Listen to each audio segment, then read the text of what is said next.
মুসলমানদের পাশাপাশি সনাতন ধর্মাবলম্বীদের ভালোবাসায় সিক্ত হলেন মাদারীপুর ৩ আসনের নবনির্বাচিত এমপি, কেন্দ্রীয় বিএনপির সহ গণশিক্ষা বিষয়ক সম্পাদক আনিসুর রহমান তালুকদার খোকন।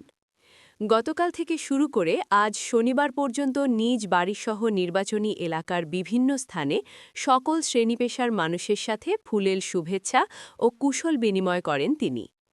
আনিসুর রহমান খোকন তালুকদার সনাতন ধর্মাবলম্বীদের বলেন, স্বাধীনতার পর থেকে এ অবধি আপনারা যত সরকার দেখেছেন, এই সরকারের সময়ে আপনারা যেভাবে ভালোবাসা দিয়েছেন, আপনারা ইনশাল্লাহ অনেক ভালো থাকবেন।